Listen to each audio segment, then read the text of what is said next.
Libur tetap harus ke kampus kan Kak ya? Iya, kalau lagi begawi. Kalau hari Hmm, Minggu tidak. iya. Ah, Sudah live YouTube Mang Dayat. oke. Kita mulai aja, Kak Sofan ya. Iya, silakan. Oke, Assalamualaikum warahmatullahi wabarakatuh. Selamat malam, eh, rekan-rekan di Zoom meeting pada kegiatan Pekan Pustaka ke-6 tahun 2024. Eh, pada malam hari ini, di hari Senin tanggal 26 Agustus 2024, merupakan hari ke-6 pada rangkaian kegiatan Pekan Pustaka yang ke-6. Pada malam hari ini kita akan mengikuti webinar dengan materi yang cukup menarik, yaitu tentang Sumatera Selatan, tepatnya metafora dalam kebudayaan di Provinsi Sumatera Selatan dengan pemateri.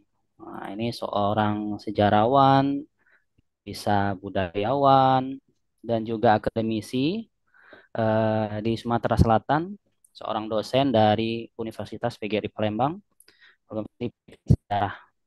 bersama Dr. Muhammad Idris. Assalamualaikum Pak Idris. Waalaikumsalam warahmatullahi wabarakatuh. Salam jumpa. Om Swastiastu, Namo Buddhaya, salam kebajikan bagi kita semua. Eh, Alhamdulillah dapat bertemu di Zoom meeting pada malam hari ini dengan semuanya. Ya, ya Pak ya. Sehat Pak Idris ya. Sehat, Alhamdulillah. Alhamdulillah ya. Di ruang Zoom ini juga terdapat ya, ada apa ketua kita Kak Subhan. Wah, ini luar biasa. Tak terasa sudah 6 tahun ya Kak Subhan ya. Iya. Acara rangkaian Pekan Pustaka ke-6 nih. Mudah-mudahan nanti bisa terlaksana dengan yang offline-nya ya. Nah, offline-nya kalau Iya. sebelum sebelum kita mulai ya, mungkin sebelum Corona kemarin kita ada yang offline-nya. Nah, mungkin nanti ke depan eh, ada bisa kesempatan kita bisa bukan webinar tapi seminar langsung ya gitu. Mm-mm. Oke, baik. Eh, Bapak, Ibu, atau rekan-rekan semua, langsung saja tema kita pada malam hari ini yaitu metafora dalam kebudayaan masyarakat di Sumatera Selatan yang akan langsung disampaikan oleh pemateri kita pada malam hari ini, Bapak Dr. Muhammad Idris.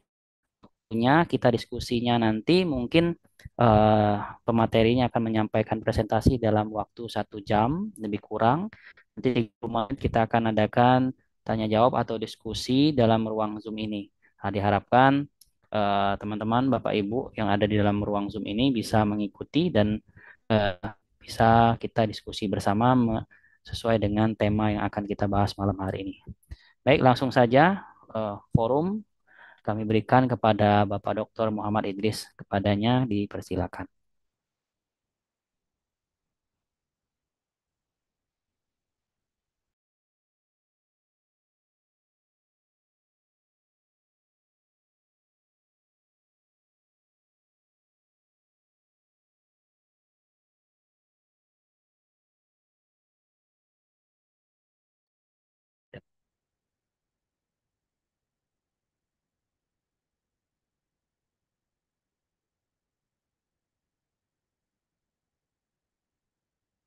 Bismillahirrahmanirrahim.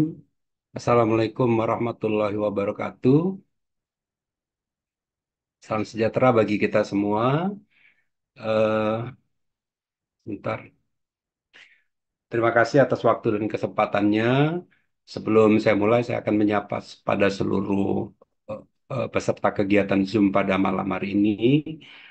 Semoga atas izin Allah Subhanahu wa Ta'ala, kita semua diberikan keberkatan, kesehatan, kemudian keberkatan untuk eh, dalam iman dan juga keberkatan dalam silaturahmi eh, pada seluruh eh, pencinta sejarah dan budaya Sumatera Selatan.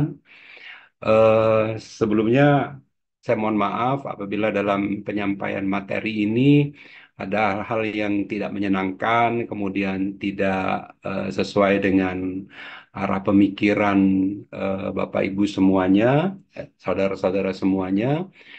Karena dalam tulisan ini saya menulis dengan konsep dan sudut pandang saya sebagai penulis dengan judul tulisan saya pada pertemuan pada malam hari ini yaitu metafora dalam kebudayaan Islam Melayu Sumatera Selatan. Kenapa saya eh, sangat tertarik pada kebudayaan Melayu? Karena budaya adalah bagian daripada life cycle manusia Melayu. Banyak generasi muda di Sumatera Selatan khususnya dan di Indonesia pada umumnya yang sudah mulai kehilangan jati diri, eh, kemelayuannya, kemudian yang kedua sudah mulai meninggalkan akar budaya Melayunya, baik dalam tindak tanduk keseharian maupun dalam bersikap maupun bertutur kata. Maka dari dasar pemikiran itulah saya lebih memfokuskan pada kegiatan penulisan, penelitian, kajian saya pada kebudayaan Melayu. Kebudayaan Melayu itu sangat menarik karena seluruh unsur kebudayaannya dari 7 unsur kebudayaannya itu dipengaruhi oleh berbagai kultur budaya yang besar yang ada di dunia, mulai dari budaya Arab, kemudian kebudayaan eh, Hindu-Buddha India, kemudian kebudayaan Asia Tenggara, kebudayaan dari Eropa dan dari daerah-daerah lainnya. Sehingga melting pot di dunia Melayu, khususnya di Palembang, itu menjadi sangat hidup dan sangat berwarna. Dari dasar pijakan itulah, maka banyak kajian yang berusaha saya angkat ke permukaan untuk menggali ulang, kemudian mengedukasi masyarakat pada budaya Melayu. Pada malam hari ini, saya akan mengusung tema yaitu metafora dalam kebudayaan Islam Melayu Sumatera Selatan. Metafora mungkin bagi sekelompok orang itu merupakan hal aneh atau eh, sesuatu yang asing. Sama dengan ketika kita ngomong masalah eh, makanan. Jadi ada bagian daripada unsur makanan yang dianggap aneh. Sehingga ketika kita mengkaji bagian itu dianggap sesuatu yang baru. Padahal itu ada hal yang dekat dengan kehidupan kita sehari-hari, termasuk metafora. Kalau kita orang Palembang eh, mendengar konsep iliran dan uluan, ada ngulu ngilir, kemudian ada bukit besak, kemudian ada istilah lain yang umum kita kenal misalnya talang semut. Nah, itu merupakan bagian daripada metafor yang hidup dalam budaya Melayu, khususnya di Palembang. Nah, pada eh, kajian pada malam hari ini, eh, saya akan mengenakan konsep dulu yang dimaksud dengan metafora. Metafora adalah pemakaian kata atau kelompok kata, bukan dengan arti yang sebenarnya, melainkan sebagai lukisan yang berdasarkan persamaan atau perbandingan. Kemudian konsep yang diusung kedua adalah kebudayaan Islam Melayu. Apa sih kebudayaan Islam Melayu itu? Yang ketiga adalah sastra lisan. Ketiga kaitan ini dalam kajian ini merupakan satu bagian yang menyatu, hidup, dan kita secara sadar maupun tidak sadar itu ada di dalam sekitar kita. Izin Pak Eh, Idris. ya, Ini PowerPoint-nya tidak bergerak, Pak Idris. Mungkin oh tidak bergerak. share screen-nya, Mungkin, share screen-nya yang waktu yang sudah dibuka slideshow. oh sebentar. Ya, benar ya, Pak Subhan ya? Atau di saya aja ya? Coba sebentar. Kalau ini kelihatan. Ya, sudah. Nah, hmm. Apa enggak? Oke, bisa bisa dilihat. Ya bisa bisa. Ya apa-apa gini aja lah. Ya, jadi pengenalan konsep kali ini eh, merupakan satu satu kesatuan yang saling berkait, yaitu antara metafora yang hidup dalam sastra lisan, kemudian sastra lisan merupakan bagian dari eh, kebudayaan Melayu itu sendiri. Kemudian eh, spasial kajian. Spasial kajian yang eh, diangkat dalam penelitian ini cukup luas, yaitu mulai dari Palembang, kemudian pagar alamat yang bagian daripada kesatuan budaya besar yang namanya Besemah, kemudian budaya Banyuasin, yang keempat Musi Banyuasin, yang kelima Ogan Komering Ilir, yang keenam Penukal Abab Lematang Ilir. Kenapa dalam kajian ini eh, saya memilih keenam daerah ini atau spasial ini? Karena keenam daerah ini memiliki kemiripan bahasa. Karena untuk menemukan metafora yang eh, bersinggungan itu ditinjau dulu dari kajian kebahasaannya. Saya memilih kebahasaan Neutro Melayu karena ada kemiripan, hanya eh, banyak kemiripan kosakata. Kemudian juga hanya perbedaan itu hanya terjadi pada vokal a, i, u, e, o-nya saja. Misalnya kalau dalam subkultur Besemah atau Pasemah atau Besema itu menggunakan kata e. Sedangkan Banyuasin dan Musi Banyuasin menggunakan kata e, vokal e. Kemudian Ogan Komering Ilir itu menggunakan kata e dan e vokalnya. Penukal Abab Lematang Ilir juga gabungannya antara e dan e. Berbeda dengan Komring. Komring eh, pengucapan kata, kemudian kata-katanya juga agak berbeda dari kelompok Diutro Melayu karena Komring termasuk dari dalam kultur yang satunya lagi dalam budaya Sumatera Selatan.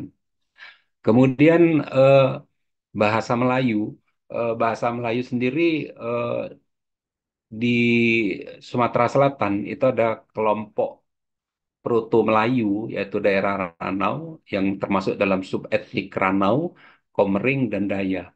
Jadi kalau misalnya eh, ketika memilih penelitian di spasial Ranau, Komering, Daya, baru kita akan menemukan kemiripannya. Kemudian kalau di Utara Melayu, seperti Ogan, Besemah, Lematang, Musi, nah itu kita akan menemukan banyak kemiripan.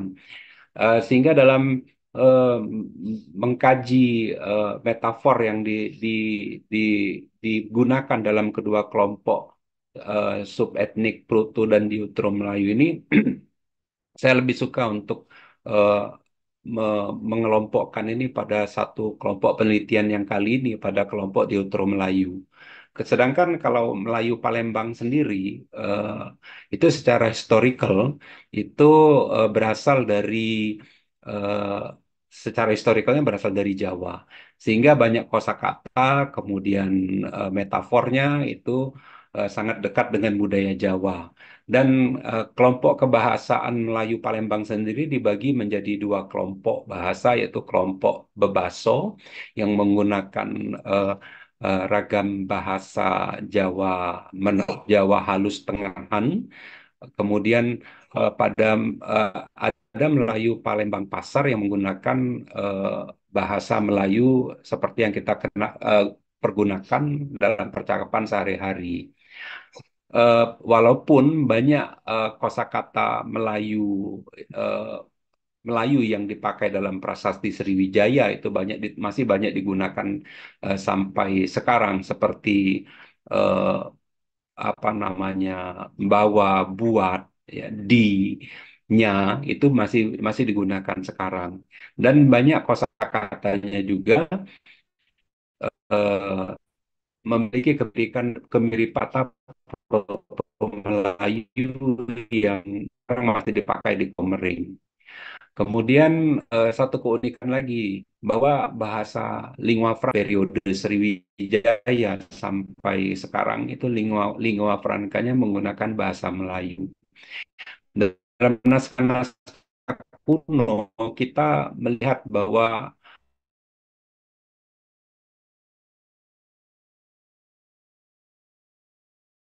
yang kita pakai sekarang hanya saja dalam pemilihan kata atau diksi, kemudian dalam penggunaan tanda baca disempurnakan pada periode kemudian pada awal abad.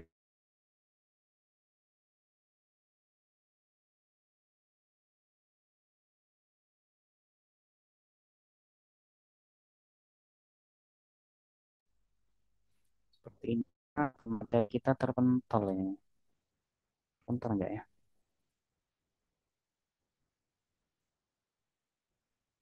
Dan halo, tes Oke, Pak hidup Ibu. lagi. Oke. Ah, Eh, dalam penyampaian pesan, dalam penyampaian pesan atau penyampaian berita, orang Melayu juga telah menggunakan ragam ragam bentuk penyampaian, mulai dengan tradisi tulisan dan tradisi lisan. Dalam tradisi lisan itu masih tetap hidup sampai sekarang dengan kekuatan ingatan disampaikan dari satu generasi ke generasi yang lainnya. Kemudian tradisi tulisan telah ada sejak abad ke-7 sampai sekarang tradisi tulisan itu tetap digunakan. Seperti prasasti Kedukan Bukit yang menyampaikan pesan berita kepada si pembacanya pada tulisan yang dipahatkan di batu. Pesan ini menginformasikan kepada si pembaca bahwa telah berdiri sebuah kota atau wanua di Minanga Tamuan. Itu juga merupakan sebuah metafor Minanga Tamuan. Karena kata Minanga itu sendiri eh, banyak ditemukan mulai dari daerah Batu Raja, kemudian sampai ke Palembang, kemudian sampai ke daerah eh, dekat muara Sungai Musi. Jadi kata Minanga itu eh, sampai sekarang masih tetap hidup di beberapa tempat. Kemudian dalam penelitian dalam tulisan ini atau penelitian ini narasumber yang dipakai mulai dari yang dihubungi, dimanfaatkan atau dipakai menjadi narasumber seperti budayawan atau penggiat budaya, praktisi, mungkin beberapa orang eh, tulisan ini agak aneh karena apa? Praktisinya itu narasumbernya saya memakai eh, sumber seperti dukun atau paranormal sebagai orang-orang yang masih menyimpan sastra tutur atau sastra lisan yang diwariskan dari satu generasi ke generasi berikutnya. Kemudian juga pada praktisinya saya memanfaatkan atau mendapatkan informasi dari guru atau dosen dan sebagainya. Kemudian lingkup geografis budaya yang diteliti dalam penelitian ini mulai dari pegunungan, kemudian perbukitan, dataran rendah, dan lahan basah. Dengan ragam mata pencaharian dari narasumber, mulai dari petani, nelayan, pegawai, dukun, atau paranormal.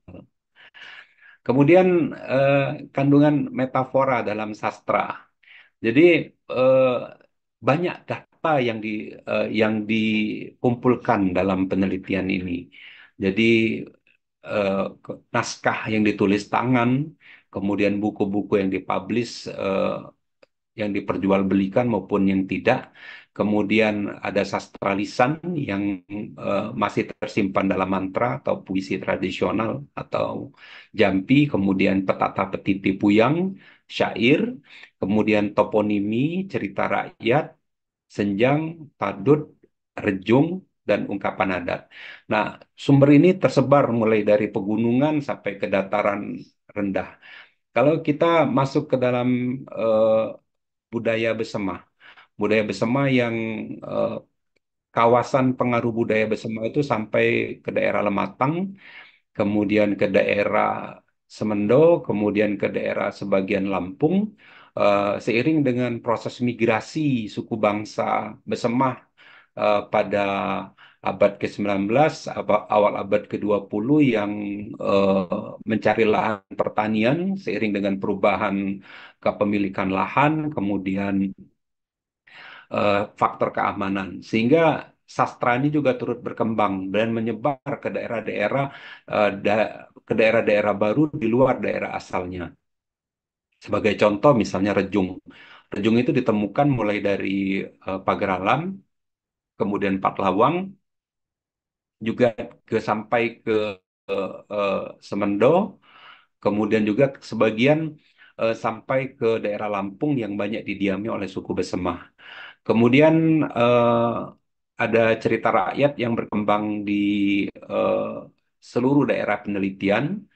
Kemudian juga ada senjang yang berkembang di Musi Banyuasin.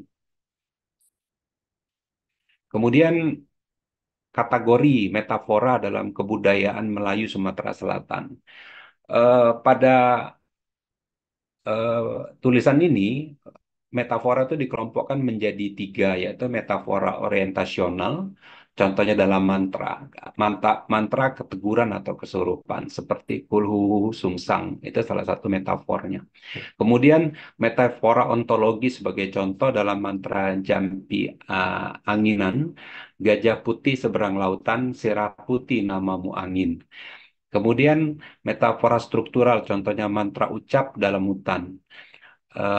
Dengan lampau tumpuk kukumu, macan taka gatramu imamu, iyi kegemu kurungmu macan, supamu namamu. Itu eh, sebagian contoh dari metafor dari mantra yang berkembang di daerah-daerah yang eh, penulis datangi. Kemudian dari sebanyak mantra itu kemudian dipotong-potong menjadi beberapa metafora. Kemudian bagaimana penyampaian pesan metafora itu dalam mantra itu dapat disampaikan kepada eh, orang baru atau generasi berikut penerima berikutnya. Jadi ada proses penyampaian yang disampaikan dengan sadar, kemudian dapat melalui konsep, kemudian yang ketiga pada kasus penerusan metafora yang terkandung dalam mantra dapat berlanjut eh, dengan yang namanya entrance atau kemasukan atau kesurupan di mana dengan kondisi magis lainnya. Kemudian respon penerima lainnya dapat melibatkan emosional penerima, pendengar atau penikmat. Jadi dalam penyampaian metafora, kadang dalam kasus di lapangan si penerima itu mengucapkan metafor itu sekali dengar langsung diingat dan langsung diucapkan dengan cara sadar maupun tidak sadar. Cara sadar dia dapat mengingat kejadiannya tanpa cara tidak sadar dia tidak mengingat kejadian yang telah dia ucapkan. Ini banyak kasus seperti kasus ketika eh, studi lapangan di daerah Oki di satu daerah yang namanya Lebak Beriang. Bagaimana ketika entrance atau kemasukan si penerima itu bisa melafazkan eh, mantra yang mengandung metafora itu dengan tanpa sadar. Tapi ketika satu sisi si penerima itu mau belajar, dia dapat mengingatnya secara langsung dan dapat mengucapkan mantra yang mengandung metafora itu secara langsung. Jadi ada proses dalam penyampaian metafor itu ada secara sadar maupun tidak sadar.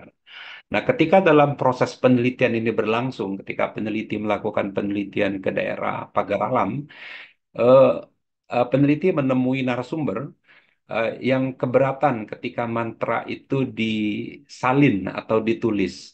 Dia minta mantra itu yang mengandung metafor itu eh, dia ucapkan, peneliti menerima dan tidak boleh diulang dan tidak boleh disalin. Nah, melalui pendekatan personal, kemudian psikologis kepada narasumber, peneliti meyakinkan bahwa proses penelitian ini tidak untuk menyebarluaskan eh, mantra yang mengandung metafora itu kepada pihak-pihak lain tanpa apa namanya dengan kesengajaan, tapi hanya untuk tujuan ilmiah yang eh, menggunakan cara-cara metodologi tertentu sehingga si pembaca akan dapat memahami makna metafora itu yang terkandung dalam mantra tersebut. Maka ketika dalam proses penulisan, peneliti memotong tidak seluruh mantra atau eh, puisi tradisional itu disampaikan dalam tulisan, tapi setelah melalui pemenggalan-pemenggalan, akhirnya eh, dapatlah data metafora itu disajikan kepada pembaca. Karena keberatan daripada si pemilik untuk tidak menyampaikan puisi tradisional atau mantra itu secara vulgar kepada pembaca, yang takutnya akan menimbulkan efek negatif bagi si pembacanya. Maka dengan beberapa diskusi dengan pakar-pakar, maka mereka menyetujui ini dipotong, disampaikan hanya penggalan-penggalan saja. Hal ini eh, memang pengalaman lapangan ketika peneliti melakukan penelitian sastra eh, puisi tradisional ini atau mantra ini banyak menemukan hal-hal yang ganjil atau hal-hal yang di luar nalar. Misalnya ketika diucapkan mantra ini atau puisi tradisional ini diucapkan, kasusnya misalnya mati lampu secara mendadak, atau tiba-tiba turun hujan, atau tiba-tiba ada angin kencang. Itu memang penulis alami ketika melakukan kegiatan di lapangan. Dan inilah yang terkadang eh, hal-hal yang berbau mistis inilah yang takut diteruskan atau ditulis oleh generasi muda. Padahal banyak informasi penting yang berkaitan dengan eh, misalnya topografi, kemudian toponimi, kemudian juga nama-nama sungai yang eh, hilang, yang tidak kita kenal sebenarnya ada dalam sastra lisan ini.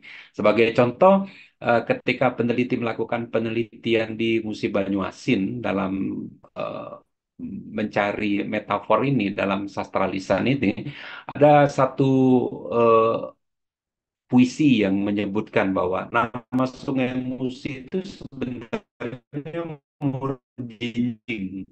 Murjinjing si Sungai Musi. Dari data ini masyarakat musim Banyu Asin khususnya di daerah Sekayu bahwa nama Sungai itu bukan musi dalam ingatan masyarakat tradisional. Makhluk-makhluk penunggu Sungai Musi itu dicatat dalam mantra-mantra itu. Eh, yang unik lagi bahwa banyak metafor ini yang hidup sampai sekarang itu mencatat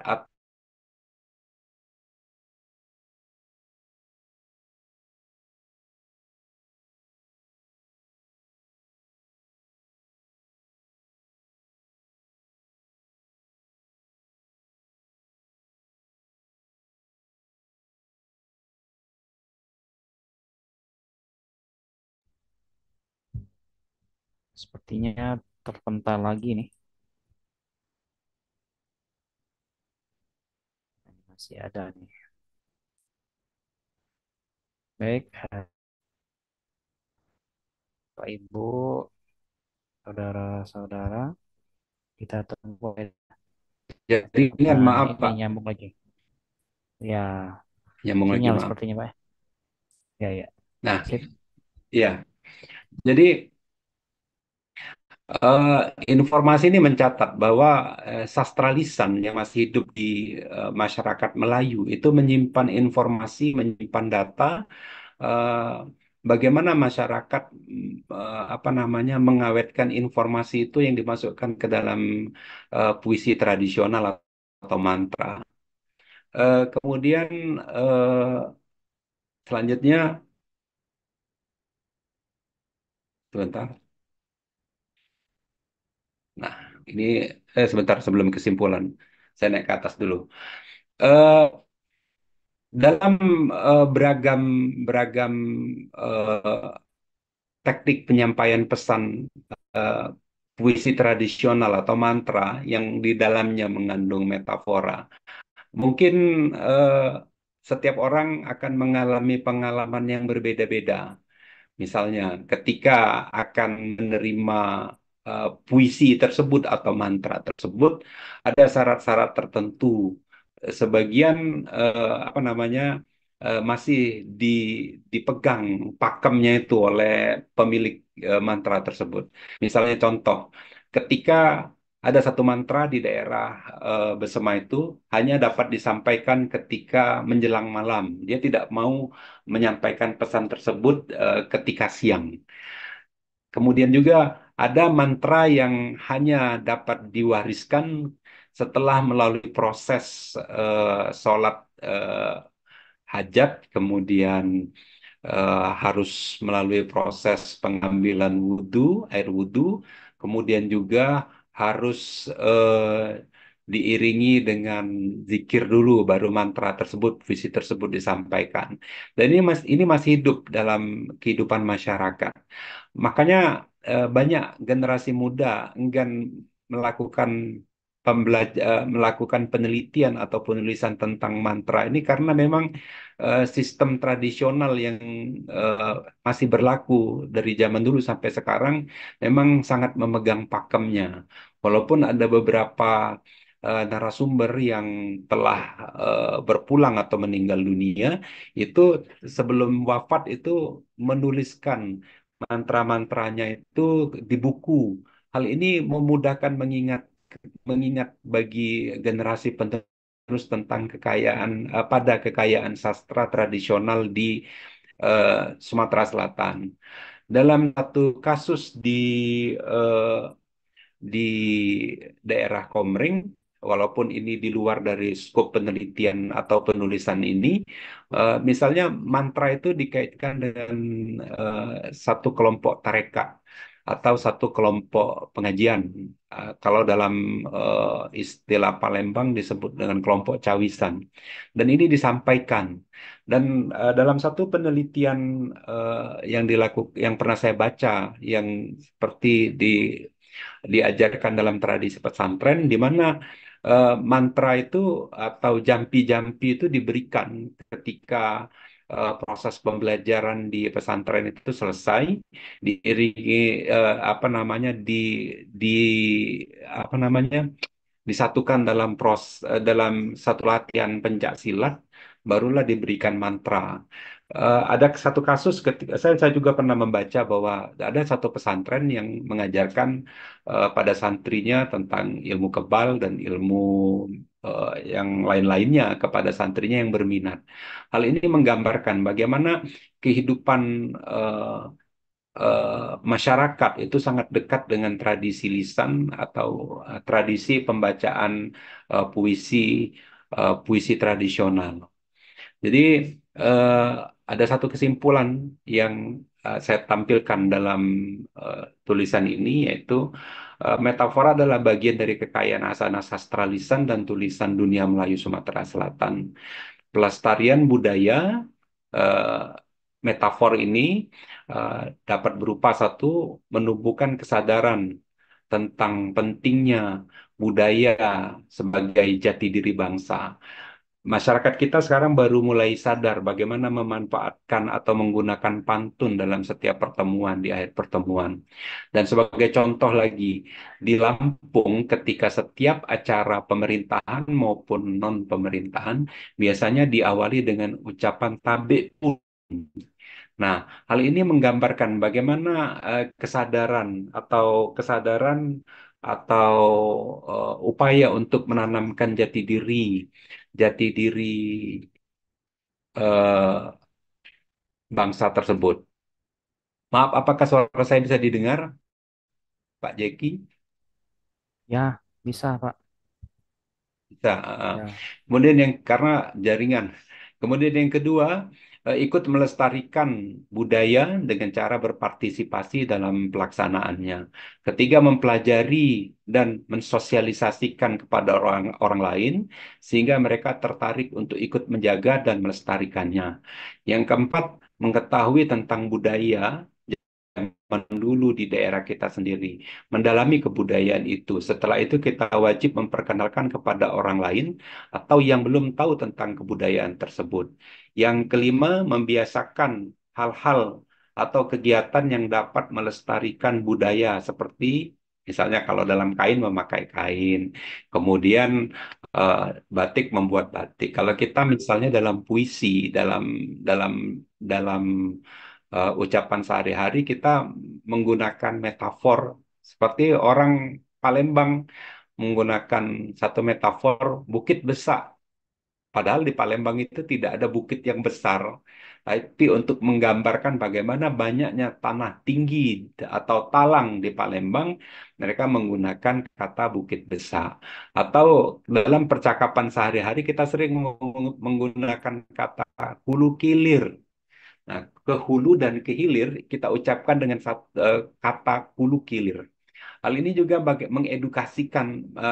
mengedukasikan budaya sastra ini kepada generasi muda agar generasi muda kita tetap ingat bahwa bangsa kita adalah bangsa yang besar yang memiliki budaya yang tinggi termasuk sastra lisan. Kemudian membuat suatu wadah khusus untuk pelestarian kebudayaan Indonesia yang menanamkan nilai kebudayaan eh, dari yang terkecil sekalipun. Kali ini kalau di Palembang sudah ada apa namanya budayawan Palembang yang tergabung dalam satu kelompok yang berusaha untuk mengangkat dan melestarikan budaya Palembang. Di Sumatera Selatan juga, saya yakin seluruh daerah di Indonesia itu sudah melakukannya, eh, terutama yang terkait dengan masyarakat adat. Wadah ini sangat penting karena melalui wadah inilah kita dapat mensosialisasikan, mengenalkan, kemudian mengedukasi masyarakat tentang tingginya budaya daerah di Indonesia, khususnya di Sumatera Selatan dan di Palembang. Kemudian yang ketujuh, mengadakan pementasan kalau budaya.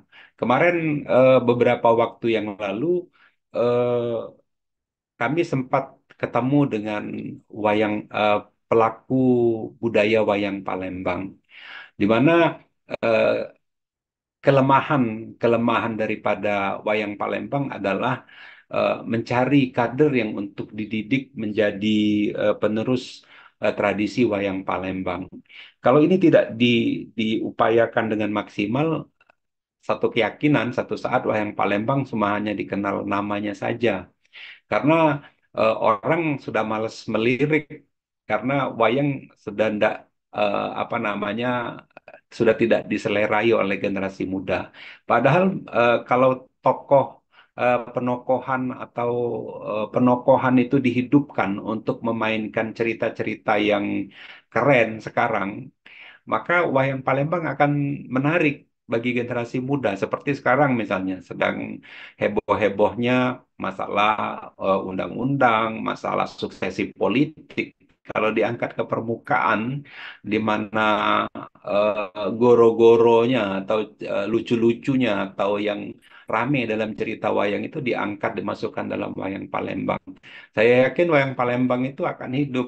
Banyak metafor-metafor yang digunakan dalam wayang Palembang itu yang sudah mulai eh, tidak diketahui oleh generasi muda, termasuk wayangnya sendiri, sehingga perlulah sebuah eh, apa namanya pertunjukan pementasan wayang yang kekinian, kemudian menyampaikan pesan-pesan sastra-sastra masa lalu dalam kemasan packaging masa kini yang menarik, sehingga eh, pementasan budaya ini diminati oleh generasi muda yang sekarang lebih eh, apa namanya kecanduan gadget. Bagaimana kalau konten gadget itu berisi konten budaya?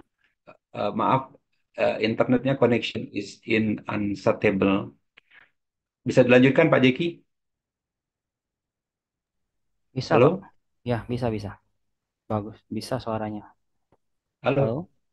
Cek, cek. Bisa ya. Bisa, bisa. Kemudian yang nomor mengajarkan nilai kebudayaan tidak hanya kepada generasi muda, tetapi menekankan penerapan kebudayaan asli kepada anak-anak. Yang kesembilan ini ada 18 sebenarnya yang bisa dimanfaatkan untuk pelestarian metafor itu sendiri. Mengenalkan produk budaya.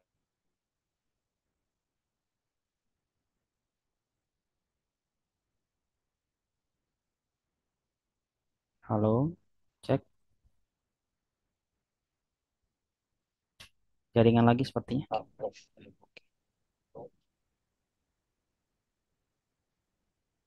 Halo. Oke, bisa masuk. Halo. Halo, Pak Jeki masuk. Nah, ini masuk masuk. Ya.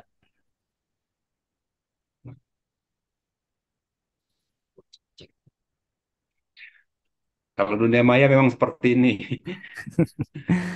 Suka Kemudian yang ke-10 menjadikan budaya sebagai identitas, mengapresiasi kegiatan budaya daerah.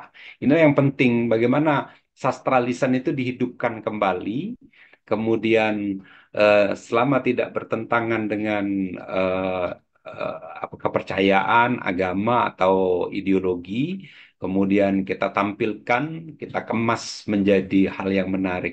Mungkin misalnya nih ada beberapa sekarang orang hobi mancing, Pak Zuban ya. Sebenarnya ada loh mantra mancing itu.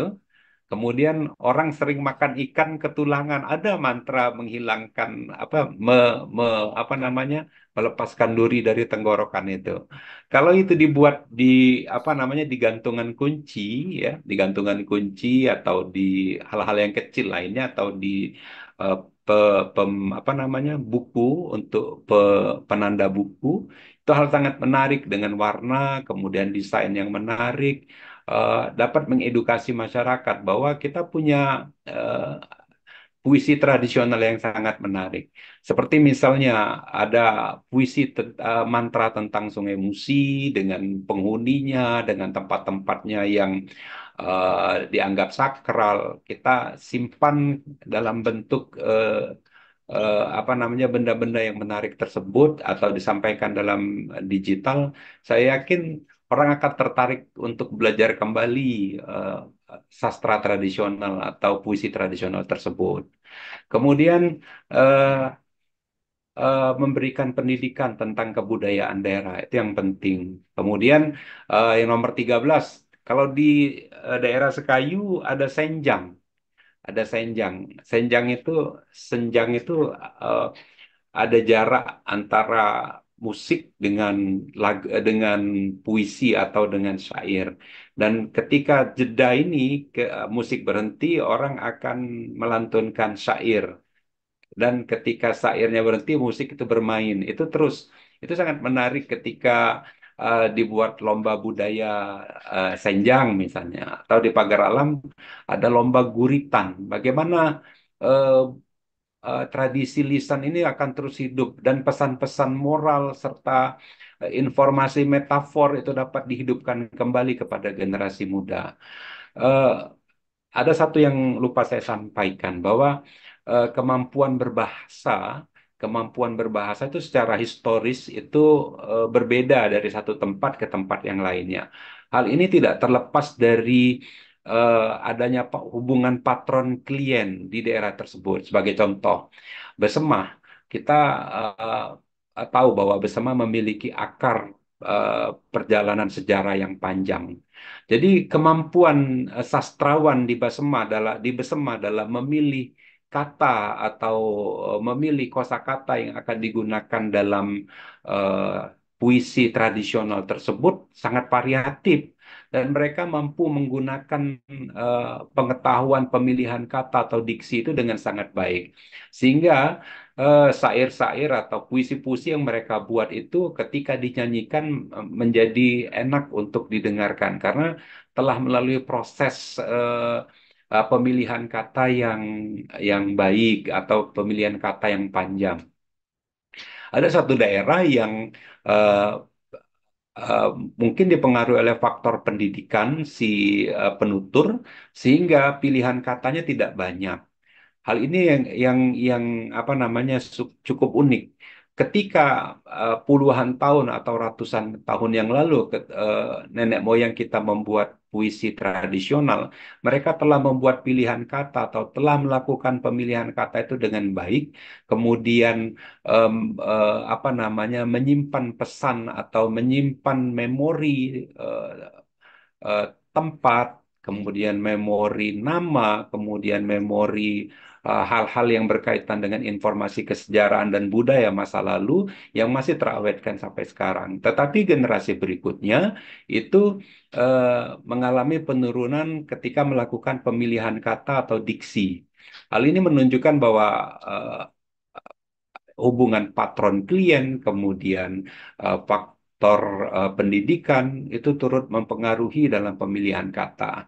Karena kalau dulu ketika eh, eh, institusi politik tradisional masih tetap kuat berlaku, eh, ada kelompok-kelompok tertentu yang memang diberi peran untuk apa namanya melakukan penulisan, penyalinan atau membuat sebuah karya dalam sastra atau budaya.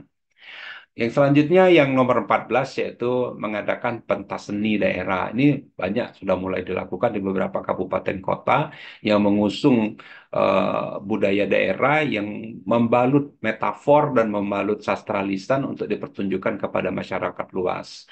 Yang ke-15 mendukung upaya pengembangan budaya daerah. Yang ke-16 tidak melupakan kebudayaan daerah, tetap mempelajari atau mengenalkan budaya daerah.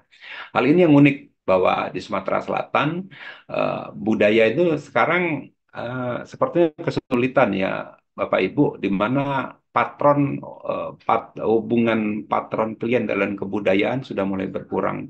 Tidak banyak pemerintah lembaga pemerintahan yang memang konsen untuk melestarikan budaya daerah, sehingga budaya daerah hanya dikemas untuk apa namanya konsumsi publik yang untuk dipasarkan dengan agak mengenyampingkan atau sedikit mengenyampingkan filosofi dari budaya tersebut. Sebagai contoh, ini suatu perdebatan yang panjang ya Pak Subhan ya dan Bapak Ibu semuanya.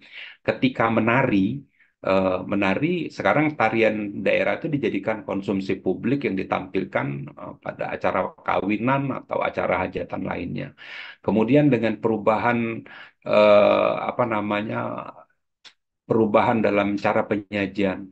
Ini yang menjadi apa namanya perdebatan panjang dulu ketika almarhum eh, Bunda Eli Rudi masih hidup, kami sempat ngomong-ngomong, Bun, ini kok sudah berlari dari, kalau ngomongnya saya ngomong berlari dari akar.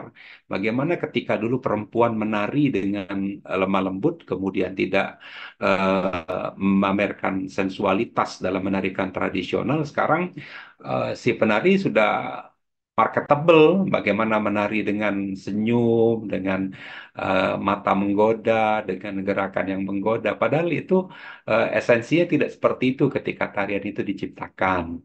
Dan ini sempat menjadi rencana kami itu akan ketemu dengan almarhumah Bunda Eli Rudi untuk bicara masalah tari ini di bulan September ini. Tapi Tuhan berkehendak lain bahwa Tuhan memanggil beliau terlebih dahulu sebelum kegiatan itu dilaksanakan. Karena banyak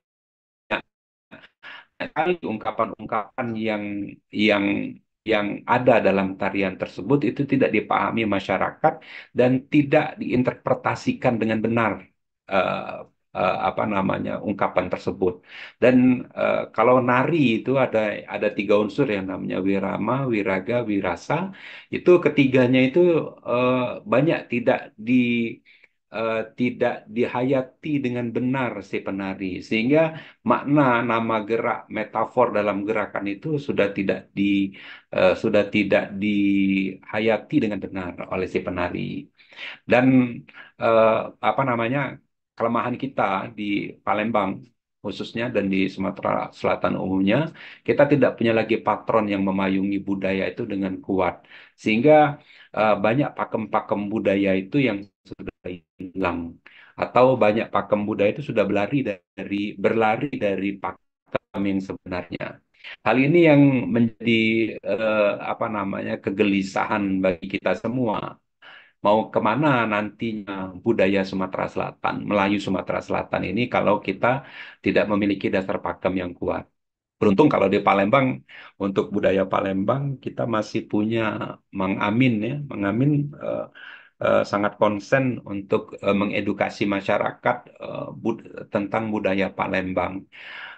Memang semuanya punya kelebihan dan kekurangan, kemudian memiliki sisi positif dan sisi negatifnya, tapi perlulah banyak orang yang eh, muda-muda yang akan meneruskan tradisi, mewarisi budaya, mengedukasi masyarakat pada budaya Melayu Sumatera Selatan itu yang yang benar tuh seperti apa.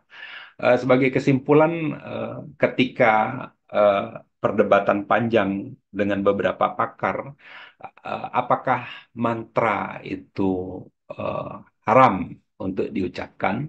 Ada kesepakatan pada waktu itu di satu siang bahwa itu tidak haram diucapkan selama dalam koridor-koridor yang sesuai dengan akidah Islam, kemudian tidak dimanfaatkan untuk kepentingan-kepentingan yang tidak bertanggung jawab, maka itu boleh dipelajari.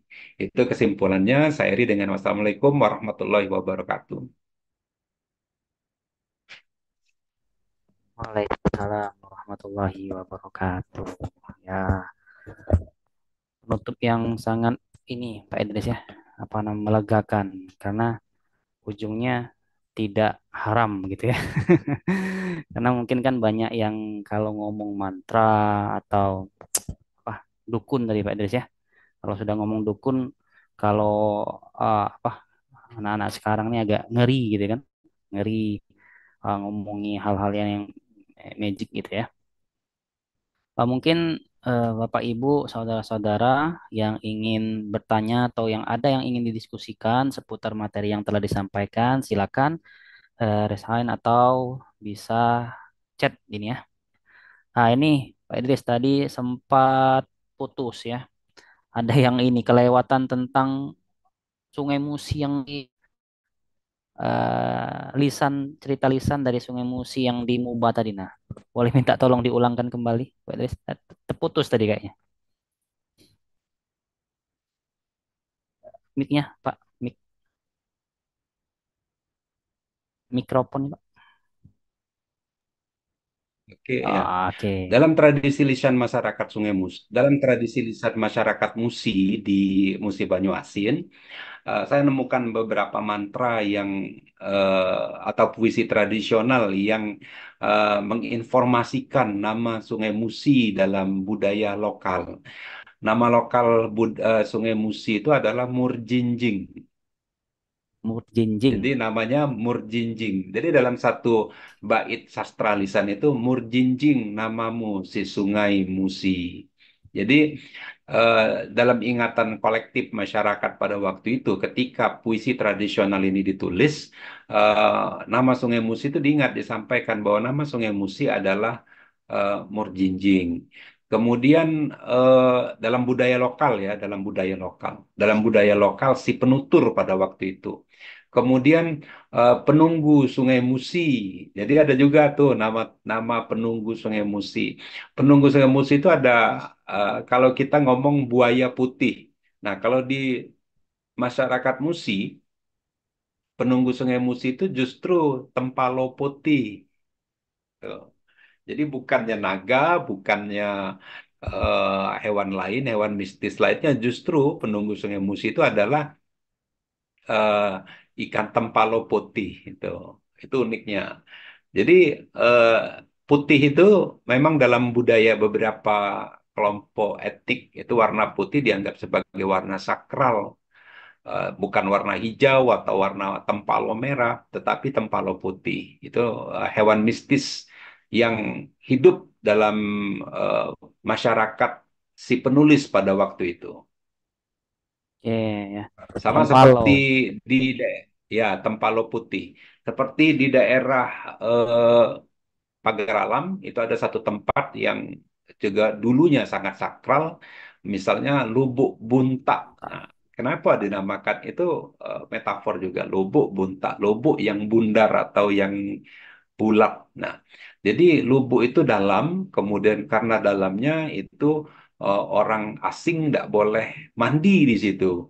Memang ketika dalam sistem marga ada aturan tertentu untuk orang asing. Misalnya ketika orang asing masuk ke dalam satu marga, maka dia tidak boleh tinggal di dalam dusun itu langsung, tetapi harus tinggal 3 hari di rumah Brugo atau Bruge atau Bruge.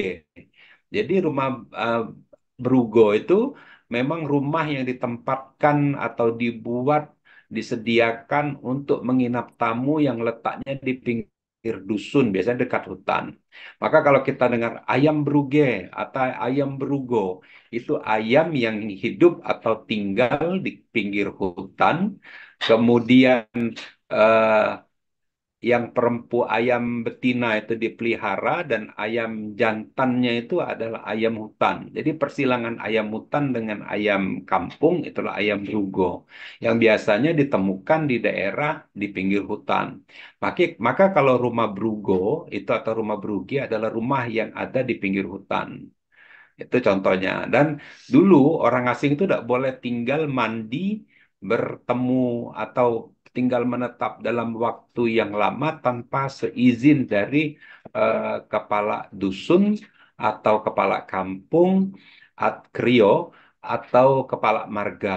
Izin inilah yang menyebabkan apa namanya eh, ketahanan ketahanan masyarakat pada waktu itu terhadap pandemi yang menyebar. Sebenarnya eh, ilmunya eh, ilmunya nenek moyang kita dalam menangani corona itu seperti itu. Ide untuk membuat rumah penampungan bagi penderita corona yang datang dari luar, seperti di mes atlet itu sebenarnya idenya ide dari zaman dulu, sejak zaman sistem marga itu ada, dengan pembuatan rumah Brugo itu yang memisahkan antara pendatang dengan penduduk yang menetap di daerah tersebut. Seperti itu, Pak Jeki. Oke, nah, itu di daerah ini ya, Pagaralam, Pak Idris ya. Iya, Sebenarnya betul. untuk metafora atau di wilayah di setiap wilayah tuh ada, Pak ya. Iya. Nah, mungkin ini ada banyak ya di kolom chat. Selanjutnya nih ada dari eh, siapa nih? Ah ya, dari Revaldi ya. Kita lewatkan untuk Ibu Semi Purnama. Mungkin Ibu Semi Purnama ini nanti pertanyaannya di akhir. Karena tentang bagaimana generasi muda ini penutup sepertinya itu nanti. Nih, izin Pak, apakah mantra itu bisa digunakan di luar Sumatera, khususnya di Bangka? Mungkin mantra ini berkembang di Pagar Alam, bisa tidak digunakan di daerah lain gitu? Mantra, eh, pengalaman ini, pengalaman pengalaman yang mengajarkan.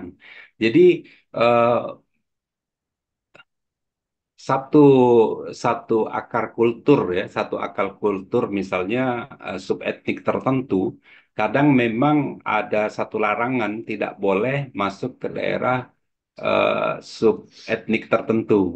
Seperti ketika kasus kemarin ketika saya kunjungan ke eh, Banyuasin beberapa minggu kemarin, bahwa eh, si eh, orang tertua di dusun tersebut itu mampu membaca eh, asal-usul seseorang. Itu uniknya ketika ke Musi Banyuasin. Dan dia bisa tahu kamu orang A, B, C, dia tahu eh, sesepuh di dusun di desa tersebut. Nah, memang ada satu aturan ketika pengucapan sastra sastra lisan tersebut atau mantra tersebut di kalangan penggunanya atau di kalangan orang yang mengamalkan mantra tersebut. Sebagai contoh, misalnya, ada satu mantra di Banten, mantra Banten ya, itu tidak akan mampu masuk ke Sumatera Selatan. Itu ada satu tuh kasusnya. Tapi untuk sampai ke Lampung itu masih berlaku, masih masih kata wong Plembang itu masih mempan mantra itu. Tapi kalau dia sudah nyebrang Sungai Komering, dia tidak akan mempan mantra itu. Itu satu keunikan yang diyakini oleh orang-orang tertentu. Maka itu sebenarnya merunut perjalanan panjang sejarah ketika konflik politik antara Banten, Lampung, Palembang pada abad ke-18 tahun 1700, di mana Lampung itu menjadi daerah rebutan antara Banten dengan Palembang karena Lampung merupakan daerah pensuplai lada untuk ekonomi pasarnya Banten. Dan ketika Banten membeli Palembang itu menawarkan harga yang lebih baik, maka pedagang-pedagang dan petani-petani lada di Lampung itu lebih suka menjual ladanya ke Palembang. Hal inilah yang menjadi dasar konflik panjang antara Lampung, Palembang dengan eh, Banten itu. Itu satu satu kasus itu, satu kasus. Tapi memang ada kasus tertentu lainnya, misalnya mantra A ya, mantra di daerah eh, apa namanya Banyuasin itu tidak akan katanya diyakini tidak akan mempan untuk dibaca di daerah tertentu. Tapi itu eh, mungkin kajiannya perlu kajian mistis. Kalau saya itu kajiannya ilmiah, bagaimana mantra itu bisa bisa menyimpan pesan memori kolektif masyarakat pada waktu itu yang menyimpan informasi tentang geografi, kemudian keanekaragaman hayati, kemudian sejarah dan budaya yang disampaikan dari satu generasi ke generasi berikutnya, yang di packaging dalam satu kata yang namanya metafor. Itu Pak Jeki. Ya, berarti mungkin ini menjawab Pak ya. Kata orang tuh dulu, kita kan banyak mantra, banyak dukun ya. Kenapa nggak didukunin aja kan? Orang-orang Belanda tuh ya. Nah, Ya, ternyata tidak kasus ini mempan. kasus kasus yang menarik lagi sebenarnya dalam Ada kasus ya? Nah, ini penjajahan. lanjut lanjut lanjut. Kasus penjajahan. Ketika di kasus ketika belajar, ketika kita makanya sejarah di buku itu kadang tidak sama dengan sejarah yang ada di lapangan. Karena Ya, dalam penulis itu kadang banyak faktor subjektivitas si penulis. Kemudian ada pesan-pesan kelompok tertentu terhadap karya tulis tersebut. Sebagai contoh, eh, ketika melakukan eh, studi lapangan beberapa waktu yang lalu, terakhir saya melakukan studi lapangan ke Banyuasin minggu kemarin, eh, ada ingatan kolektif masyarakat, tetua-tetua yang umurnya sudah di atas 90 tahun mengatakan bahwa penjajahan Jepang itu tidak jahat loh, di ingatan kolektif masyarakat desa. Yang yang jahat itu justru uh, wong Tobo katanya. Wong Tobo itu wong kita dewek, orang kita sendiri. Wong Tobo itu nah yang jahat katanya, yang melakukan pemukulan, yang mengambil padi, kemudian menembaki kerbau, ya, untuk dijual dengan Jepang dengan harga yang murah, dengan alasan disuruh Jepang, padahal Jepang itu membeli kerbaunya beli. Tidak tangkap potong untuk makan Jepang itu tidak, tapi mereka membeli dengan harga sesuai dengan kemampuan mereka, menurut mereka. Dan ini yang menjadi ingatan kolektif masyarakat di desa tersebut bahwa Jepang itu tidak jelek, tapi yang kejam itu wong tumbuk tulah katanya. Nah, itu kan mengingatkan kita bahwa subjektivitas dalam penulisan sejarah itu sangat tinggi. Kemudian yang kedua, sejarah banyak sejarah serpihan sejarah kita itu yang ada di masyarakat itu tidak tertulis atau tidak disampaikan kepada generasi berikutnya. Sehingga dalam benak kita, dalam pembelajaran sejarah, misalnya contoh, Jepang itu pasti identiknya jahat. Padahal banyak kasus-kasus kemanusiaan itu dilakukan oleh orang Jepang. Bagaimana mereka aware dengan anak-anak, mereka aware dengan orang tua, mereka aware dengan perempuan yang teraniaya, mereka membagikan makan, mereka menolong anak-anak. Itu tidak ditulis di buku sejarah. Hanya ditulis itu Jepang itu jahat, kemudian kejam, membunuh, Romusa, kemudian apa namanya penangkapan, pengambilan padi, itu saja yang ditulis. Ada satu sisi positif sejarah itu yang tidak ditulis. Hal inilah yang menarik ketika kita ke lapangan menemukan banyak narasumber yang memberikan informasi-informasi segar, informasi-informasi baru, ketika ditulis itu sangat menarik untuk disampaikan pada generasi muda. kalau apa Ya, sejarah silakan atau Pak Jeki. budaya, sejarah atau budaya itu perlu di apa turun ke lapangan ya, biar ngelihat langsung dari eh, pengalaman dari para masyarakat yang hidup pada masanya. Itu. Ini selanjutnya Pak Idris kita ini ada dari Kemas Muhammad Bardadia ini panjang nih Pak. Eh, Tertarik untuk meneliti tentang wayang, tapi kesulitan dalam informasi. Nah, ada informasi mengatakan bahwa wayang ini dibawa dari Jawa oleh pada masa Raden Patah melalui Kesultanan Palembang. Apakah itu benar? Oke, Hmm. wayang Palembang. Yang pertama sebenarnya gini, orang Hmm. Palembang itu harus sadar dulu, sadar sadar keturunan atau kalau kami ngomong-ngomong sama wong Palembang lainnya, bahwa Hmm. nenek moyang orang Palembang itu wong Jawa. Dan wong Palembang itu sebenarnya akar keturunannya wong Jawa. Karena migran 54 keluarga bangsawan beserta kelompok pengikut-pengikutnya termasuk pembantunya, tukang kayunya, tukang kudonya, tukang perahunya, tukang jago rumahnya pindah bedol desa itu dari Jawa sana ke Palembang. Nah, tidak mungkin begitu mereka datang tuh mereka menghapuskan ingatan memori mereka tentang daerah asal mereka. Maka mereka tuh tetap berbudaya Jawa, berbahasa Jawa, rumah Jawa, kemudian pola pikirnya masih cara Jawa karena mereka memang wong Jawa. Jadi selama Hmm. dari satu generasi ke generasi berikutnya diwariskan, mereka tetap mempertahankan identitas kejawaannya di tanah baru yang banyak lebaknya, yang galak banjir, yang becek. Nah, jadi nenek moyang orang Palembang itu harus disadari dulu bahwa mereka itu adalah orang Jawa. Otomatis mereka membawa budaya Jawa. Mereka membawa budaya Jawa, yaitu salah satunya wayang. Kenapa wayang yang dibawa? Karena salah satu budaya yang masih yang kental, masih masih apa namanya, masih yang waktu itu populer, yang dapat menghibur, memberikan hiburan adalah wayang. Hmm. Jadi migrannya wayang kulit itu sendiri seiring dengan populernya eh, wayang itu di, dipahatkan di kulit atau ditatah atau disunggingkan di kulit. Kalau kita di daerah OI ada namanya Puyang Puyang Usang Sungging. Jadi dia itu adalah tukang sunggingnya wayang atau tukang tatahnya wayang. Hal ini menggambarkan bahwa Kesultanan Palembang memberikan ruang untuk berkembangnya seni wayang itu karena wong Jawa itu butuh hiburan. Hiburannya salah satunya wayang pada zamannya. Kalau sekarang mungkin nggak ngetren Iya, lagi. Sekarang pakai HP atau pakai TV, ya, TV kabel, yang itu hiburannya. Atau WiFi hiburannya.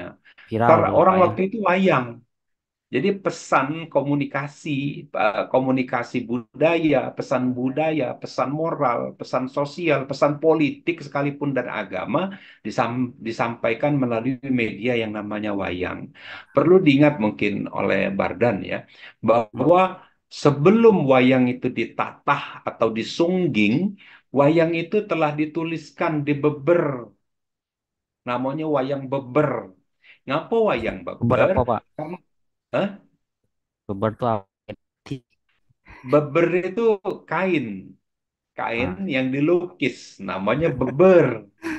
Kata wong Palembang tuh, di beber dikit cek kan. beber Jadi dia dikit. dibeber, Hordeng. ditunjukkan nah, seperti ini, digulung, kemudian apa namanya ditunjukkan. Nah inilah beber. Misalnya contoh ini, nah ini beber. Nah, kita tunjukkan wayang ini bebernya seperti ini.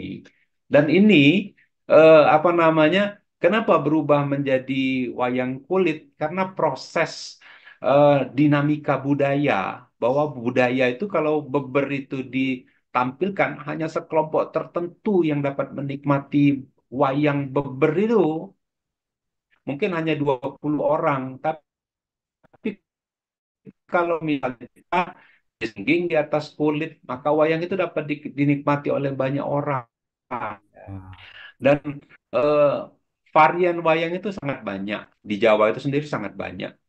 Dan wayang itu sendiri tidak bisa dilepaskan dari budaya Hindu-Buddha, kemudian budaya Tiongkok yang memberi warna, juga budaya Eropa memberi warna.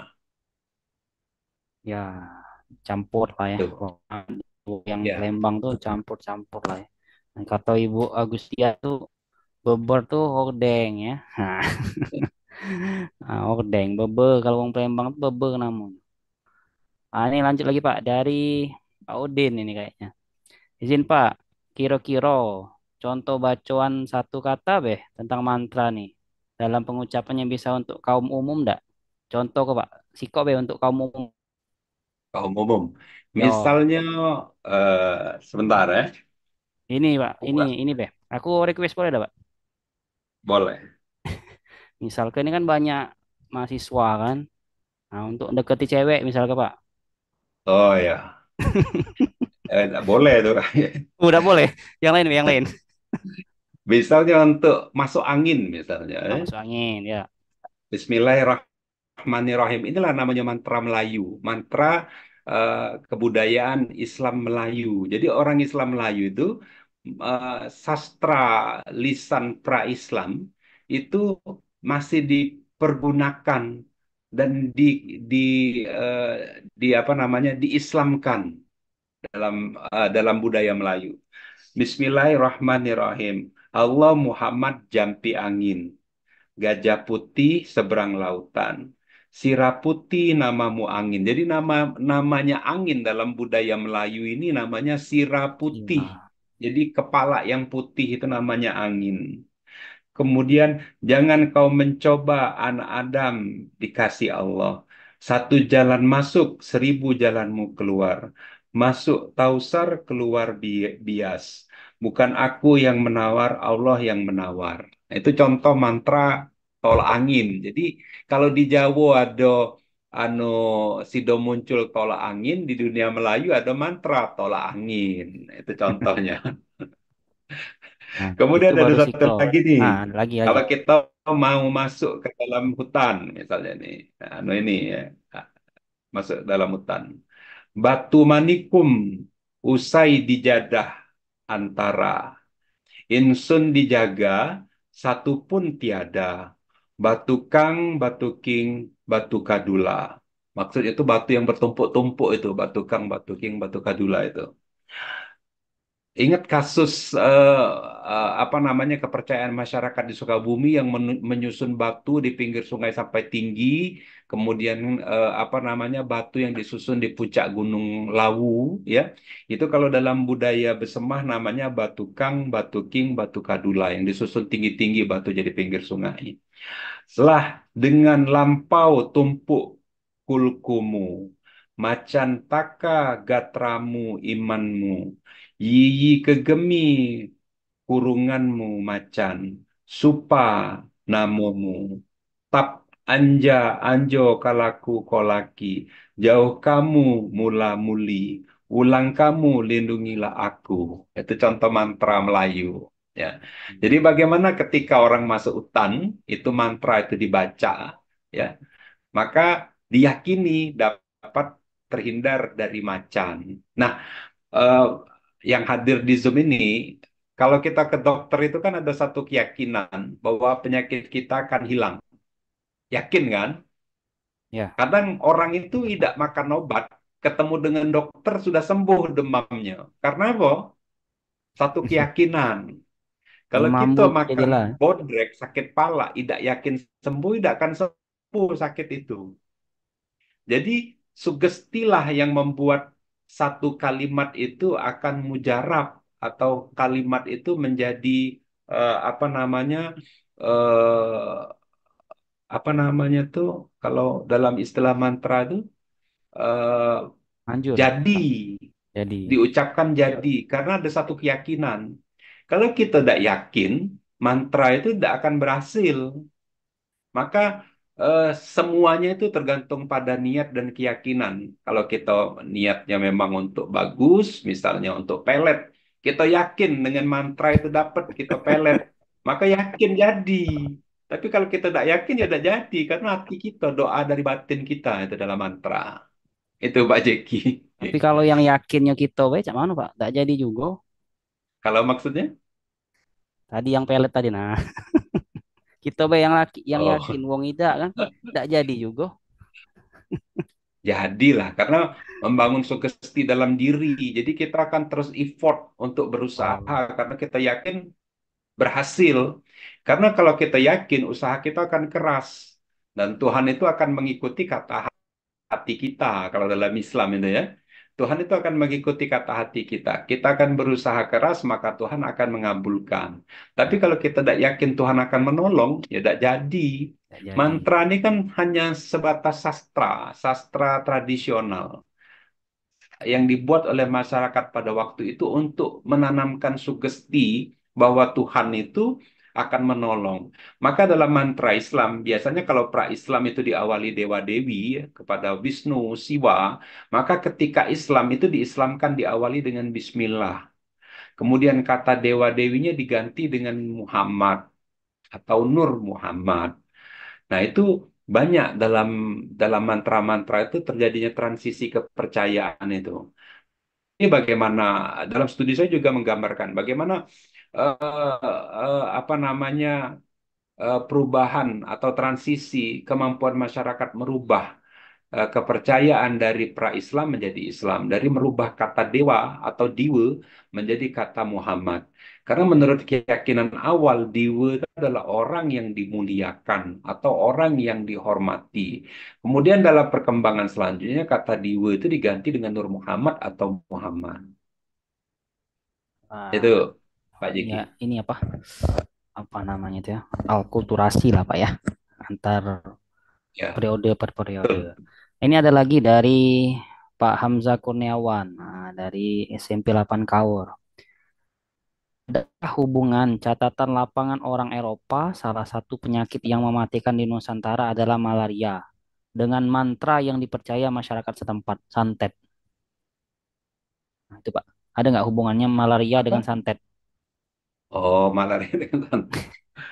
Jadi eh, ilmu hitam ya. Sebenarnya saya tidak Iya. merambah ke ilmu hitam karena kalau masuk mantra ini tulisannya sudah. Maka dibatasilah pada waktu itu pada mantra yang puisi Ilmu putih tradisional Pak ya. yang apa namanya reliable, kemudian ya puisi tradisional yang eh, apa namanya logis dan tradisional yang menyimpan pesan metafor itu intinya. Jadi eh, orang Eropa ya banyak catatan sebenarnya banyak catatan medis medical recordnya orang Eropa tentang penyakit tropis. Maka di Eropa tuh ada apa namanya unit khusus yang mempelajari tentang penyakit tropis atau penyakit menular tropis. Maka kedokteran di Indonesia atau Hindia Belanda itu beda dengan kedokteran yang ada di Eropa. Karena di Indonesia atau di Hindia Belanda itu khusus untuk menangani kasus atau mencari obat atau menyembuhkan penyakit tropis. Yang pertama, pes, penyakit pes itu tikus, bukan tipes tapi pes, wabah pes, kemudian atau wabah kuning yang terkenal. Kemudian yang kedua adalah wabah malaria, sehingga kita ingat bagaimana Jung Hun itu mengintroduksi tanaman kina ya, waktu zaman VOC dulu ke Hindia Belanda untuk ditanam di Jawa Barat pada waktu itu. Maka lahirlah pil kina dari kulit tanaman eh, apa namanya kina tersebut untuk mengobati malaria. Nah, perkembangan ini kelak akan melahirkan perguruan tinggi kedokteran pertama di Hindia Belanda yang namanya Stovia yang khusus menangani penyakit tropis. Nah, penyakit tropis ini sangat beragam kelak selain daripada virus, kemudian bakteri dari gigitan apa namanya dari air, kontaminasi air, kemudian juga dari gigitan hewan yang kelak akan dikembangkan model pengobatan dan jenis obat-obatan yang dikembangkan oleh sekolah ketinggian sekolah kedokteran tinggi di Stovia. Dan inilah yang menjadi catatan Belanda. Kalau kita ke arsip Semarang, itu banyak informasi. Sekarang alhamdulillah ada Google Translate, jadi kita mudah tinggal foto, translate itu langsung tahu jawabannya dari Google. Walaupun bahasa Belanda yang ada dalam arsip itu bahasa Belanda abad ke-18 beda dengan bahasa Belanda sekarang. Tapi setidaknya kita bisa menemukan padanan kata atau diksi yang mendekati dengan diksi yang dipakai oleh nenek moyang orang Belanda dulu di Hindia Belanda. Kemudian eh, santet, apakah malaria itu apa namanya? Apa? Ya dengan mantra yang dipercaya masyarakat setempat, maksudnya itu malaria nih dari santet gitu nah. Ada nggak kemungkinan itu, Pak? Oh, Orang orang kena saya belum malaria menemukan ini kasusnya, disantet orang gitu. relasi. Oh Mm-mm. ya, Relasinya saya belum antara itu. menemukan relasi antara santet dengan malaria. Tapi kalau penyakit tropis banyak arsip yang bicara tentang malaria. Kemudian kalau santet itu memang kalau di Amerika itu ada voodoo ya, voodoo. Ya, Kalau di Indonesia ada santet. santet. Bagaimana boneka-boneka itu bisa masuk ke dalam tubuh orang dengan sihir, tapi dalam Al-Quran itu ada loh buhul-buhul itu boneka-boneka itu yang bisa terbang, bisa masuk ke dalam tubuh dengan jasa perantara makhluk tertentu yang dikirim oleh eh, eh, apa namanya yang mempraktekkannya itu ke tubuh korban. Dan sebenarnya gini, dalam ilmu non medik, medis beda dengan non medik itu eh, ketika dokter melihat ini kasus, beberapa kasus kemarin saya menemukan kasus dokter menyatakan sehat, kemudian tidak ada penyakit, semuanya normal, gula darah, tekanan darah, kemudian semuanya diukur normal, tapi si pasiennya sakit, jerit-jerit, kesakitan. Ternyata dari ilmu non medik itu eh, si si korban tadi terkena kasus guna-guna atau santet. Dan banyak dokter praktek di beberapa rumah sakit juga mengakui adanya santet dalam yang mengkombinasikan penyakit medik dengan non medik. Ini kasusnya ada banyak banyak dokter sekarang sudah yakin hal seperti itu.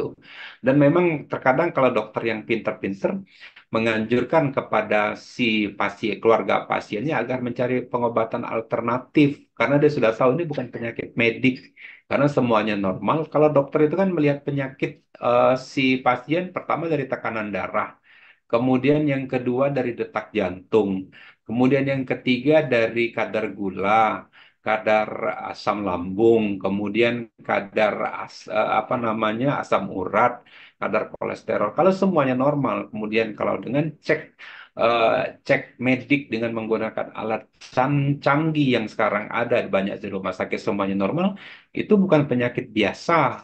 Dan banyak dokter menyarankan untuk berobat alternatif untuk mengatasi penyakit tersebut. Ini banyak kasus kalau di rumah sakit sudah seperti itu. Dan memang dunia timur itu bukan dunia timur saja.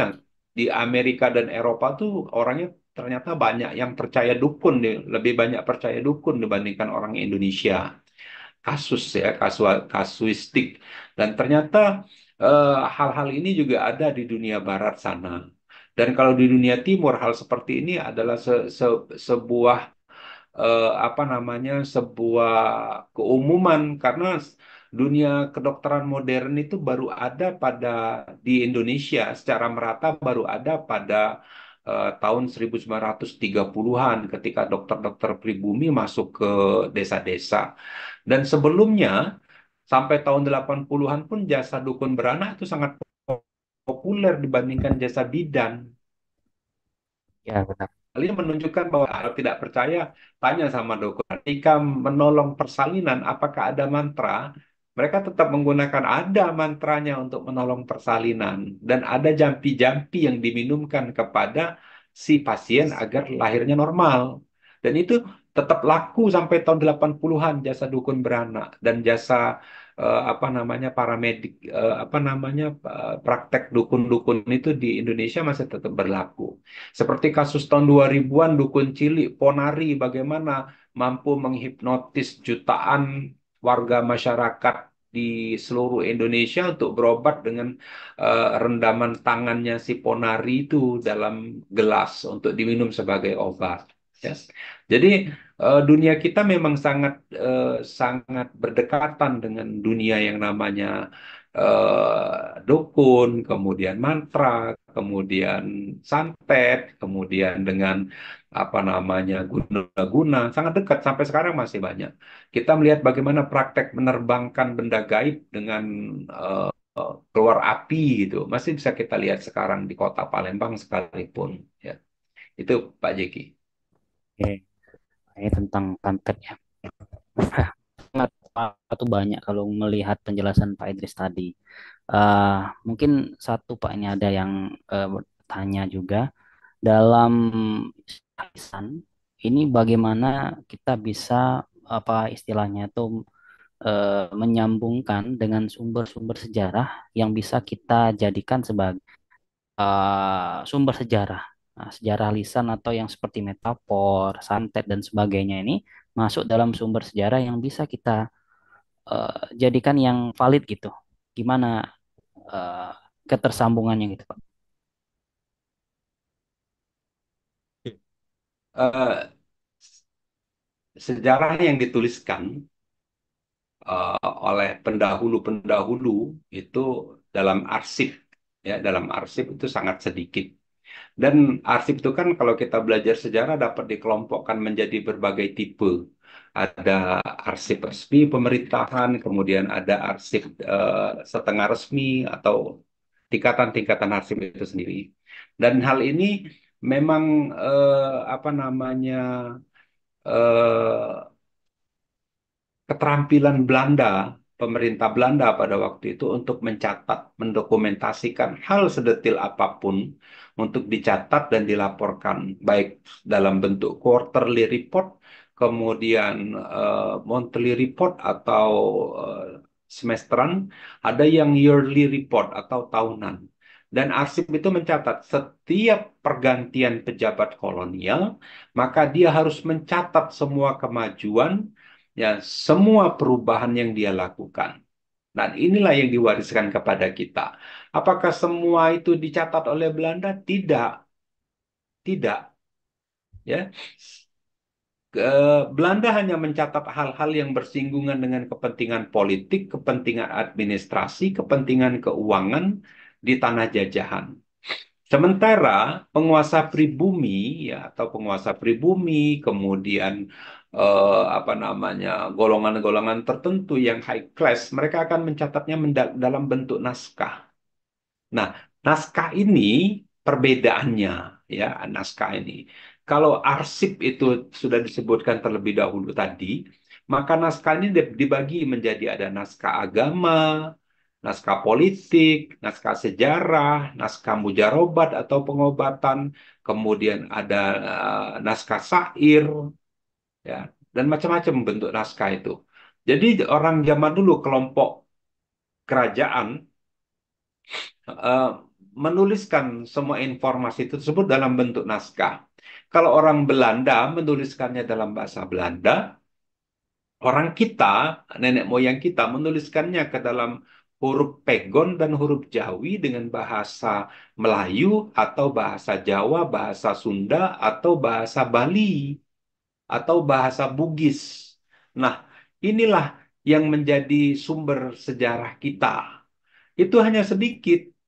Nah, ada satu kajian kalau di satu universitas ternama di Indonesia yang menggiatkan penelitian sastra sejarah lisan sebagai sumber penting dalam penulisan sejarah. Karena tidak seluruh masyarakat Indonesia itu mampu membeli kertas, mampu membeli tinta untuk menuliskan informasi, ya, maka tradisi itu, informasi itu hidup dalam ingatan kolektif yang diwariskan secara turun temurun dari satu generasi ke generasi yang lainnya dalam bentuk sejarah lisan. atau sastra lisan. Ya. Bagi kaum apa namanya peneliti yang berhaluan barat atau orang barat menganggap tradisi lisan itu tidak valid, ya, tidak valid untuk dimanfaatkan sebagai sumber. Tapi perlu kita ingat bahwa apabila penelitian itu, pengkajian itu dilakukan dengan metodologi yang benar, metodologi yang empirik atau dapat diamati oleh orang lain, maka itu dapat menjadi benar sejarah penulisan itu. Asal dengan menggunakan metode yang benar, tata tertib penelitiannya yang benar, kemudian penyalinannya yang benar, maka data itu bisa menjadi valid. Nah, dalam pengolahan data, ya, pengolahan data sejarah nanti, kita tidak hanya dapat bertumpu pada satu sumber lisan itu saja yang kita sebut dengan wawancara, ya, rekaman wawancara, maka dapat divalidasi dengan observasi lapangan, kemudian dengan pencatatan dokumen. Ada tidak ketemunya ada tiga sumber ini menjadi data yang valid. Apabila tidak ditemukan, maka kita terus mencari sumber yang dapat mencocokkan data itu menjadi data yang valid. Itu cara bagaimana memanfaatkan sastra lisan sebagai sumber sejarah itu tadi. Ada sumber lain selain dari lisan atau wawancara, kita memanfaatkan dokumen dan kita memanfaatkan observasi lapangan. Itu jawabannya. Eh, Berarti sejarah lisan ini sangat bermanfaat sekali Pak Idris ya. Selain sumber-sumber tertulis atau sumber-sumber yang bisa terlihat yang sudah tercatat. Ternyata sumber-sumber itu tidak cukup untuk memperkaya tulisan ya. Benar Pak Idris ya, kalau Iya, sedikit menyimpulkan dari jawaban Pak Idris tadi. Ah, iya. mungkin Bapak, Ibu, saudara-saudara, rekan-rekan di Zoom meeting dan yang juga ada di live streaming YouTube Mang Dayat, banyak pertanyaan yang ingin kita sampaikan kepada Pak Dr. Muhammad Idris, tapi waktu kita sangat terbatas gitu ya. Mungkin saya ada baca pesan-pesan dari para peserta kita. Ini yang dari apa bahasanya yang kami tinggal di Uluan gitu. Terima kasih atas jawabannya Bapak Dokter, rindu dengan diksi-diksi dan logat khas Ililannya. Salam dari kami yang tinggal di wilayah Uluan sekaligus peri-peri. Peri-peri apa peri-peri itu. Oke, banyak yang komen dan juga bertanya. Mohon maaf, moderator bukan tidak mau membacakan, tapi waktu yang membatasi kita. Mungkin satu statement Pak Idris untuk menutup webinar kita malam hari ini. Juga titip pertanyaan dari Bu Semi tadi tentang bagaimana menggerakkan generasi muda tentang budaya sejarah lokal di metafora ini selain ada jangan kita terfokus di mantra santet tadi. Kalau pemateri materi Pak Idris tadi banyak tadi ada rejung, ada apa tadi? Yang di Guritan. Senjang, Guritan dan Iya. sebagainya. Ini bagaimana untuk generalis muda? Sekaligus penutup kata penutup malam ini Pak Idris, silakan. Oke, terima kasih. Sumatera Selatan ini sangat kaya, kaya budaya, kaya sumber daya alam, kaya sejarah, tapi hanya sedikit yang peduli untuk mengangkat ke permukaan karena keterbatasan waktu, keterbatasan ruang. Tapi eh, kesadaran generasi muda yang sedikit ini jangan menjadi alasan kita untuk tetap tidur, ya, dalam zona nyaman kita untuk melestarikan sejarah lokal, kemudian melestarikan budaya lokal. Mari kita mulai dari yang kecil-kecil. Bila arsip itu tidak ada, kita manfaatkan sumber lain untuk mengangkat sejarah lokal tersebut. Sebagai contoh, misalnya sejarah marga. Eh, ada beberapa kali kami melakukan penulisan kecil tentang marga, tapi terkendala dengan data. Ternyata ketika kalau kita ke lapangan, kita wawancara, kita observasi, ketika kita memanfaatkan dokumentasi yang sedikit itu, kita bisa mendapatkan hal yang banyak. Sebagai contoh misalnya ketika kami menggarap sejarah Marga Tanjung Kerang di Banyuasin, ternyata banyak data bagaimana VOC pernah berdagang di Tanjung Kerang. Ketika dulu kita eh, melihat uang VOC itu hanya lewat gambar, ternyata di Tanjung Kerang Banyuasin itu melalui kegiatan pencarian masyarakat, itu banyak ditemukan koin-koin VOC.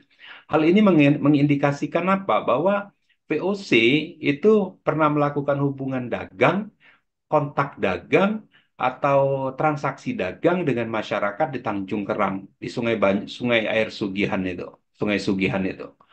Nah, hal kecil ini kalau kita angkat ke permukaan bisa menjadi hal yang besar. Bagaimana dengan kepedulian, walaupun sedikit orang yang peduli, ya, kita mengedukasi yang sedikit ini. Kita ajak masyarakat yang lainnya untuk peduli. Mari kita sama-sama mengangkat sejarah lokal, budaya lokal, eh, bagian daripada fragmen budaya, fragmen sejarah nasional Indonesia ke permukaan. Dan kita sambung fragmen-fragmen itu menjadi mozaik yang indah. Nah, misalnya Pak Subhan mengangkat sedikit, kemudian Pak Jeki sedikit, saya sedikit, kemudian Ibu Agustian sedikit, Ibu Turmiati sedikit, kemudian Pak Wendy sedikit, terus semuanya menggabungkannya menjadi satu, maka jadilah sebuah mozaik sejarah lokal dan budaya lokal yang unik dan indah, yang dapat memperkaya hasanah sejarah dan budaya nasional Indonesia. Maka jalinan ini akan dapat mengangkat persatuan, kemudian mengangkat hazanah bangsa Indonesia sebagai bangsa yang besar. Itu harapannya Pak Jeki.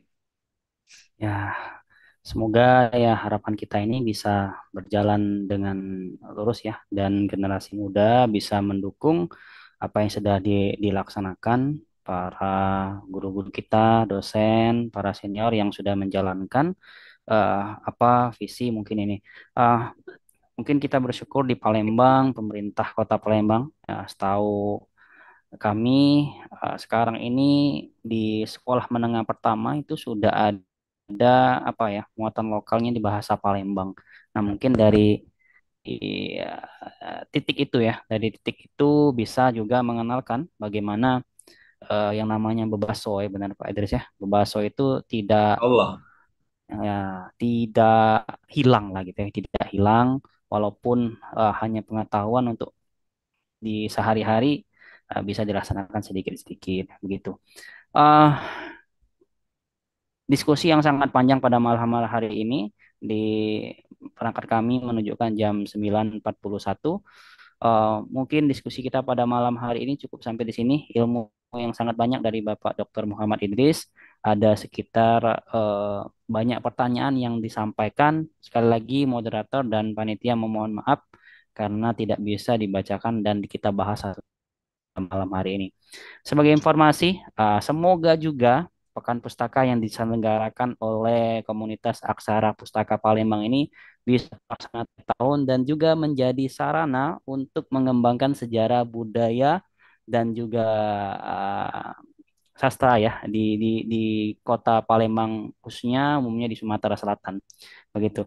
Nah, untuk sesi selanjutnya kita dalam Pekan Pustaka ke-6 tahun 2024 ini masih tersisa satu malam lagi yaitu sesi terakhir yang akan dilaksanakan di pada malam besok di hari Selasa 27 Agustus 2024 itu mengangkat tema perkembangan dan aksara ulu ya yang akan disampaikan sebagai narasumber yaitu Bapak Ahmad Arafani Igama dengan moderator Saudara Nuzulur Ramadona. Nah, begitu. Silakan Bapak Ibu, saudara-saudari yang eh, berkesempatan ada memiliki waktu untuk senggang bisa join pada malam besok. Baik, itu saja Bapak Ibu. Kita mengikuti dalam 2 jam setengah pada malam hari ini. Terima kasih atas partisipasinya. Sampai ketemu pada malam besok dan terima kasih kepada Bapak Dr. Muhammad Idris atas ilmunya pada malam hari ini kepada kita semua. Nah, sehat-sehat selalu dan ilmu yang selalu berkah. Amin. Saya Riri. Wassalamualaikum Amin. warahmatullahi wabarakatuh. Ya. Waalaikumsalam warahmatullahi Waalaikumsalam warahmatullahi